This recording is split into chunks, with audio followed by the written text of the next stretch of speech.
Hello dear everyone, एक बार फिर से स्वागत है आपका हमारे चैनल द डीआरएक्स फैमिली पे। आज के इस वीडियो में हम लोग बात करने वाले हैं सुक्रालोफेट के बारे में। इसको कहाँ इस्तेमाल करते हैं, कितनी मात्रा में इस्तेमाल करते हैं, कहाँ इस्तेमाल नहीं करना चाहिए, इसके ब्रांड नेम कौन कौन से हैं, इन सभी चीज़ों के बारे में आज बात करने वाले हैं। तो चलिए जल्दी से वीडियो को खत्म करते हैं। सबसे पहले अगर आप एक डॉक्टर हैं, फार्मासिस्ट हैं, नर्स हैं या हमारे इंडिया की जागरूक जनता है जो 4 दवाओं के बारे में जान के 4 लोगों को बताना चाहते हैं, तो वीडियो को लाइक करके चैनल को सब्सक्राइब कीजिएगा और बेल आइकन दबाना मत भूलिएगा। ये जो ब्रांड नेम आप देख रहे हैं, ये सारे के सारे दवाई जो हैं ये सुक्रालोफेट हैं।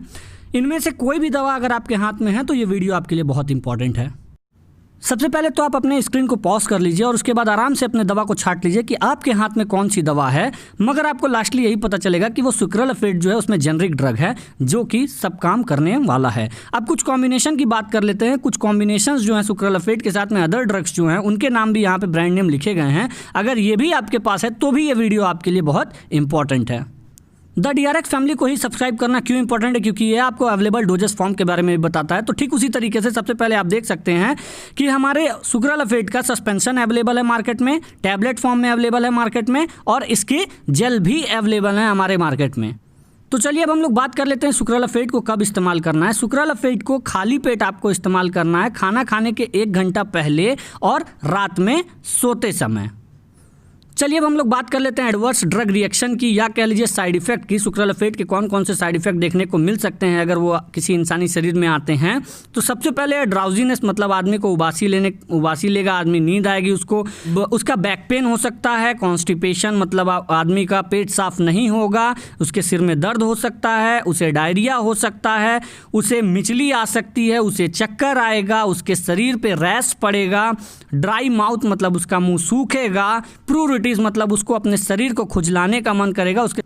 अब बारी है इंडिकेशन एंड डोजेस की, मतलब कहाँ पे इस्तेमाल किया जाए, कितनी मात्रा में इस्तेमाल किया जाए सुक्रालोफेट का कि हमें किसी भी प्रॉब्लम से निजात मिले। सबसे पहले आ रहा है क्रोनिक गैस्ट्रिटिस या पेप्टिक अल्सर, मतलब अगर आपके पेट में कहीं सूजन है या आपके पेट में कहीं घाव है तो उस केस में आप सुक्रालोफेट का इस्तेमाल कर सकते हैं। आपको याद रखना होगा, यहाँ पे लिखा है adult generally 1 gram of sucralfate is administered orally for 4 times daily और 2 gram bid for 4 to 8 week, मतलब एक वयस्क को 1 ग्राम सुक्रालोफेट दिन में 4 बार दिया जाता है, या तो 2 ग्राम सुक्रालोफेट डिवाइडेड डोज में 2 बार सुबह और शाम 2-2 ग्राम आप दे सकते हैं। ये तकरीबन 4 से 8 हफ्तों तक के लिए आपको देना होगा। And if necessary the duration of treatment में एक्सटेंड टू 12 वीक, और अगर बहुत ज़्यादा आवश्यकता पड़ रही है तो ये जो दवा हमने 2 ग्राम सुबह शाम या 4 ग्राम सुबह दोपहर शाम या 4 बार जो हम दे रहे हैं उसको हम 12 हफ्तों तक के लिए देंगे, ठीक है, ताकि हम गैस्ट्रिटिस या पेप्टिक अल्सर को सही कर सकें।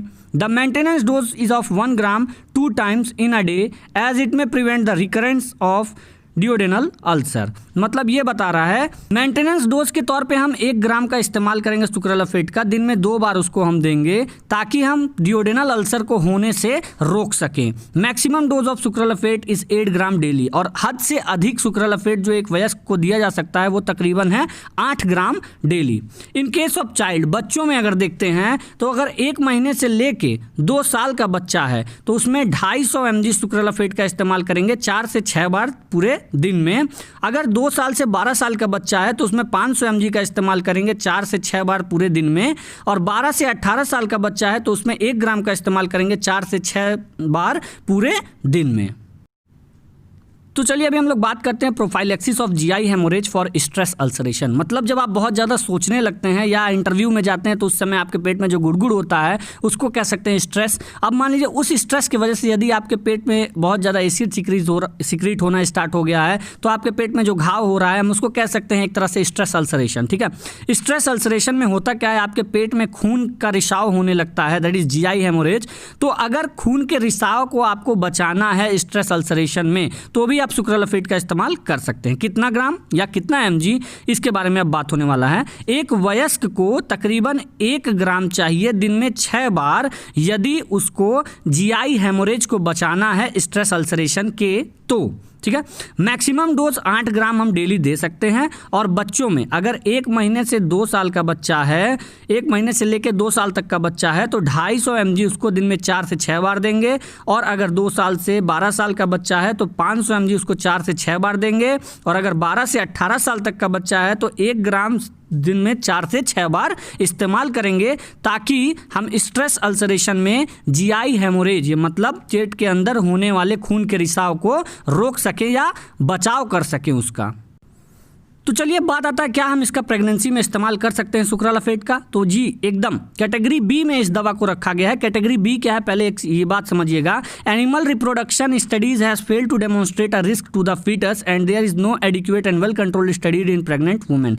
मतलब यह जो हमारा सुक्रालाफेट है इसको कैटेगरी बी में रखा गया है, ये प्रेगनेंसी में देने योग्य है, क्योंकि जब पढ़ाई की गई तो उसमें कोई फीटस के ऊपर कोई रिस्क देखने को नहीं मिला था जब एनिमल रिप्रोडक्शन स्टडी किया गया था तब। और अगर बात करते हैं प्रेग्नेंट वुमेन की तो उस पर उस हिसाब का पढ़ाई अभी नहीं हुआ है, मगर ऐसा मान्यता है कि हम इसका इस्तेमाल कर सकते हैं प्रेगनेंसी में। Caution should be exercised when administered to a nursing women. मगर एक चीज़ का देखिएगा, बहुत ज़्यादा ध्यान रखना पड़ जाता है जब किसी प्रेग्नेंट या लैक्टेटिंग वुमेन को आप इसका इस्तेमाल करा रहे हैं सुक्रालाफेट का, तो बहुत ज़्यादा ध्यान देना पड़ेगा। मोड ऑफ एक्शन, सुक्रालाफेट काम कैसे करता है, ठीक है, ध्यान से समझिएगा। आपके पेट में जो घाव होता है उस घाव के अगल बगल के जो हिस्से हैं उसमें से कुछ एक प्रोटीनियस सब्सटेंस का रिसाव होता है, कुछ प्रोटीन जैसा होता है जो वहां से रिसाव निकलता रहता है। ये सुक्रालाफेट जाता है उस प्रोटीन से मिल जाता है और उसके बाद एक ऐसी चद्दर बनाता है जो उस घाव को पूरी तरीके से ढक देती है, और जिसके वजह से हमारे पेट के अंदर बनने वाला अम्ल उस घाव को दोबारा से छू नहीं पाता है या अटैक नहीं कर पाता है उसके ऊपर। और बाकी दवाइयां जो हम लेते हैं उससे क्या होता है, अल्सर धीरे धीरे सही होता चला जाता है। और वैसे अगर मान लीजिए हम इसका इस्तेमाल ना करें तो क्या होता है, एसिड बार बार हमारे अल्सर को छुएगा जिसकी वजह से घाव और बद से बदतर होता चला जाएगा। तो मगर सुक्रालाफेट के इस्तेमाल से हम उस घाव को बचा ले रहे हैं, क्योंकि अल्सर के ऊपर सुक्रालाफेट का एक चद्दर चढ़ रहा है।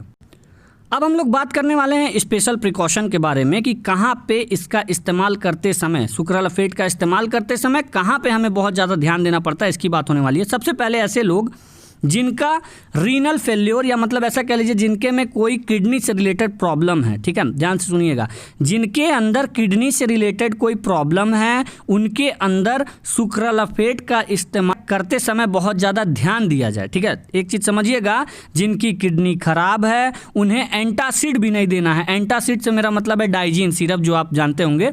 तो डाइजीन सिरप में क्या होता है, एल्युमिनियम प्रेजेंट होता है। एल्युमिनियम हाइड्रोक्साइड के बारे में अगर आप ज़्यादा जानना चाहते हैं तो मैंने डिस्क्रिप्शन में लिंक दे दिया है, वो भी एक तरह का एंटासिड है, उसके बारे में आपको जरूर जानना चाहिए।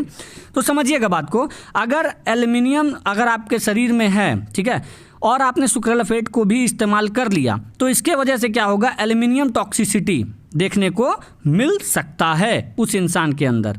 प्रेगनेंसी, इस बात का ध्यान रखिएगा कि प्रेगनेंसी के दौरान में आप जब सुक्रालाफेट का इस्तेमाल कर रहे हैं तो बहुत ज़्यादा पेशेंट को मॉनिटर करना पड़ता है कि कहीं उसके शरीर पे ये सब एडवर्स इफेक्ट देखने को तो नहीं मिल रहे हैं।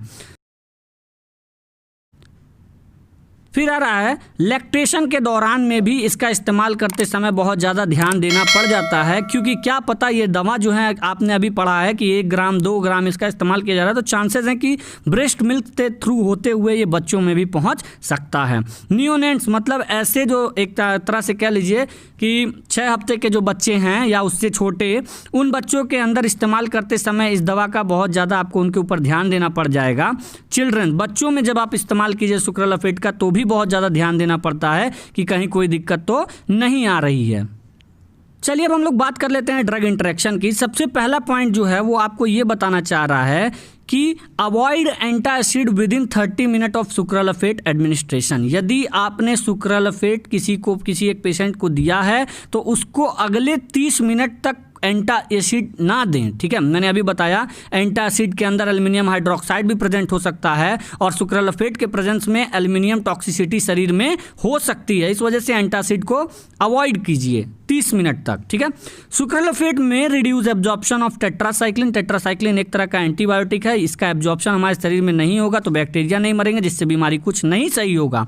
रनिटिडीन एक तरह का H2 एंटागोनिस्ट है, मतलब हमारे पेट में जो अम्ल बनते हैं उनको कम करने में या न्यूट्रलाइज करने में ये मदद करता है। तो इस वजह से रेनेटिडीन, एसिलॉक आपने नाम सुना होगा, जेंटेक नाम सुना होगा आपने, उस दवा का भी काम सुक्रालाफेट बिगाड़ देता है।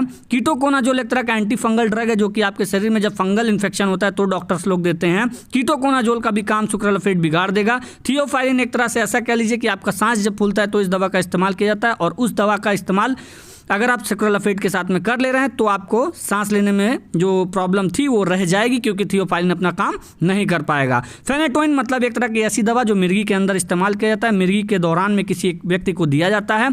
तो अगर आप सुक्रालोफेट का इस्तेमाल कर रहे हैं तो मिर्गी के जो झटके हैं वो चांसेस हैं आ सकते हैं, क्योंकि फेनेटोइन अपना काम नहीं कर रहा है। सिमेटिडीन की बात कर लेते हैं तो एक तरह का गैस के लिए दवा दिया जाता है। ये भी सिमेटिडीन जो होता है ये भी अपना काम नहीं कर पाएगा यदि आप सुक्रालोफेट के साथ दे रहे हैं, क्योंकि इसका एब्जॉर्प्शन को भी सुक्रालोफेट रोक रहा है। डिगॉक्सिन की बात कर लेते हैं तो ये डिगॉक्सिन एक तरह से कह लीजिए हार्ट फेल्योर जब होता है उस केस में इस्तेमाल किया जाता है। हार्ट फेल्योर पेशेंट में यदि सुक्रालोफेट के साथ इसका भी इस्तेमाल करें तो ये भी आपके शरीर में एब्जॉर्ब नहीं हो पाएगा, और जिसकी वजह से बद से बदतर सीक्वेंस आपको देखने को मिल सकते हैं।